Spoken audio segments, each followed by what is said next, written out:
apalagi dengan maksud dan tujuan Pak Luhut Binsar Panjaitan ini bisa mengancam ekosistem pertanian di Indonesia. Nah, apa yang diancam bahwa otomatis nanti harga beras pasti akan stagnan. Nah, sementara biaya produksi bagi petani lokal ini semakin hari akan semakin tinggi.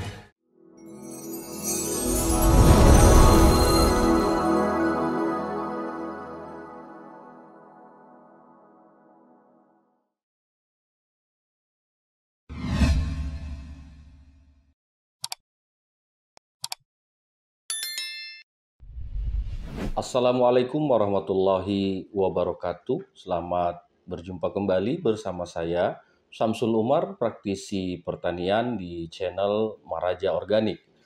Teman-teman semua, kami membaca beberapa berita bahwa Menteri Luhut Binsar Panjaitan ini mengemukakan satu pendapat yang pada hakikatnya ini menjurus kepada akan diundangnya investor-investor dari Cina untuk memberikan satu bagian di mesin pertanian dari Cina. Nah, untuk lahan yang diperuntukkan nanti itu berada di Kalimantan Selatan dengan luasan kurang lebih 1 juta hektar. Teman-teman, kalau kita misalnya mendapatkan satu gambaran seperti itu, Indonesia pasti akan kalah dengan petani-petani dari China ataupun investor-investor dari China karena mereka model pertaniannya pasti lebih maju, semua menggunakan mekanisasi atau mesin. Ini yang akan nanti menyebabkan biaya pengolahan lahannya akan lebih murah, biaya tanamnya akan lebih murah, terus biaya panennya juga akan lebih murah, ditambah dengan biaya-biaya yang lain. Kalau sampai ini terjadi, ini merupakan ancaman bagi stabilitas harga pangan khususnya beras atau padi di Indonesia. Teman-teman, kalau petani Indonesia ini kan masih 70% menggunakan sistem sistem manusia. Jadi membajaknya masih ada yang menggunakan hewan walaupun sudah tidak besar lagi. Metode penanamannya juga masih menggunakan manusia untuk menanam. Ditambah lagi panennya masih menggunakan sabit untuk nanti dibuat di mesin perontok padi itu, sehingga otomatis nanti biayanya akan lebih tinggi. Begitu juga nanti di pemupukan. Pemupukan masih menggunakan tenaga manusia. Nah, ini berbeda dengan petani-petani di Cina. Petani-petani di Cina ini semua menggunakan mekanisasi, menggunakan mesin. Mesin penanamnya ada, mesin combine-nya ada, mesin pengolahan lahannya ada, bahkan mesin pemupukannya menggunakan drone juga ada. Nah, artinya dengan begitu, cost produksinya akan lebih rendah dibanding dengan menggunakan tenaga manusia. Jadi, kami ingatkan petani-petani di Indonesia bahwa ketika ini sampai terjadi, maka Anda pasti akan tergusur dari dari metode pertanian yang konvensional ini. Nah, mudah-mudahan kami sih berharap mudah-mudahan itu tidak terjadi. Kalaupun misalnya ada transfer teknologi hanya sebatas kita membeli mesin saja dari sana, tidak sampai nanti pengusaha-pengusaha Cina yang turun langsung menggarap lahan-lahan atau sawah yang ada di Indonesia.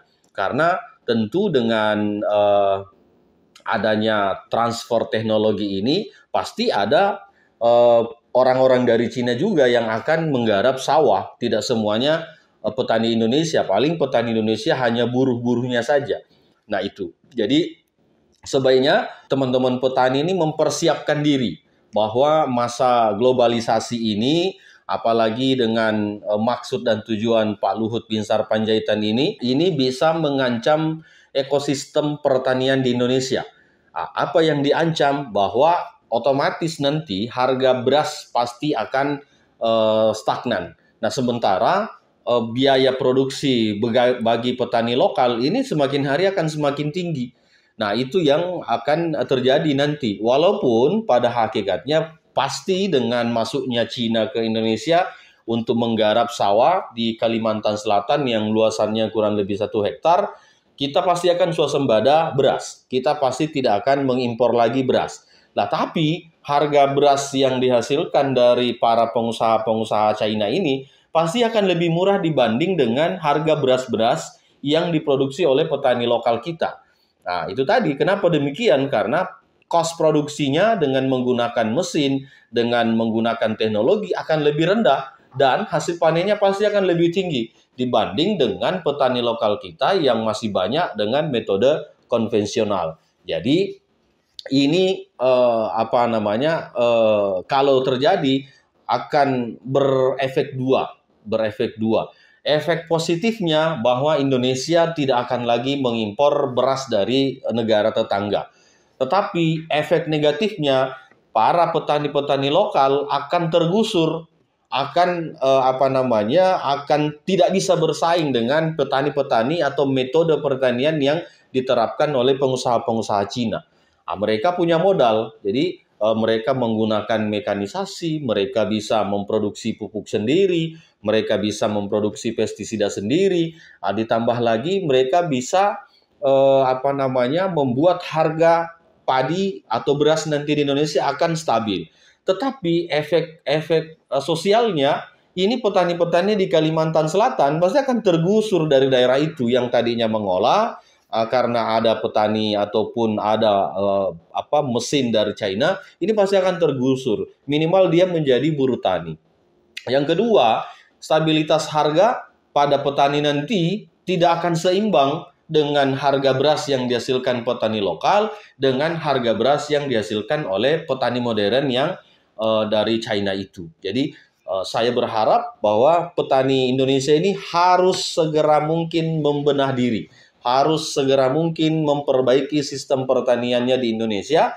Agar apa? Agar begitu itu terwujud kita mampu bersaing. Karena ini adalah program jangka panjang yang dilakukan oleh pemerintah. Jadi kalau misalnya pun itu terjadi, petani lokal kita sudah siap. Kalau misalnya itu hanya transfer teknologi, hanya transfer keilmuan dari mesin-mesin yang digunakan di sawah ini, itu saya kira tidak ada masalah. Nah, solusi dari kami sebaiknya untuk Pak Luhut yang membidangi akan hal ini, sebagai seorang Menko, kalaupun harus harus dikerjakan itu, lebih bagusnya alat-alat yang dari China ini saja yang kita impor. Alat-alat pertanian yang modern ini saja yang kita impor. Jangan mengundang pengusahanya. Karena di Indonesia ini cukup banyak pengusaha, cukup banyak orang-orang yang punya duit. Tetapi karena ini tidak digerakkan, akhirnya hanya sektor-sektor perkebunan saja yang banyak investasinya. Contoh misalnya di sawit, di karet, ini banyak investor yang bermain di situ. Tapi untuk di tanaman pangan karena tidak digerakkan, akhirnya kan tidak berjalan dengan sesuai yang kita inginkan. Jadi kalaupun itu harus dilakukan transfer teknologi itu, kita membeli alat-alatnya saja, kita membeli mesin-mesin pertaniannya saja, walaupun toh sebenarnya di Indonesia ini banyak produsen-produsen lokal yang tidak mendapatkan ruang, tidak mendapatkan tempat untuk bisa berakselerasi di tengah-tengah petani. Karena ya masih banyak yang petani yang pemikirannya mau panen saja tidak menggunakan combine, hanya menggunakan arit. Untuk ini butuh kos yang besar, butuh waktu yang lama. Misalnya saja 1 hektar kalau dipanen dengan tenaga manusia itu nggak bisa sampai 1 hari. Itu paling tidak 5-6 hari baru selesai dalam 1 hektar. Tapi kalau menggunakan mesin combine itu dalam beberapa jam sudah selesai dipanen dalam 1 hektarnya. Nah, kalau alat-alat ini diperbanyak, disalurkan ke masyarakat, entah itu berupa bantuan, entah itu berupa kur, nah ini bisa membantu petani-petani kita. Tapi harus dikerjakan serius karena banyak juga penyimpangan-penyimpangan yang terjadi dengan adanya bantuan-bantuan mesin-mesin itu. Saya kira begitu teman-teman ulasan kita hari ini. Semoga impian ataupun plan yang dilontarkan oleh Pak Luhut Binsar Panjaitan ini tentang bagaimana mengundang investor dari Cina untuk menggarap lahan di Kalimantan Selatan kurang lebih 1 juta hektar itu hanya transfer teknologi saja. Tidak orang-orang dari China-nya yang menggarap lahan-lahan yang ada di Kalimantan Selatan tersebut. Begitu teman-teman, terima kasih. Assalamualaikum warahmatullahi wabarakatuh.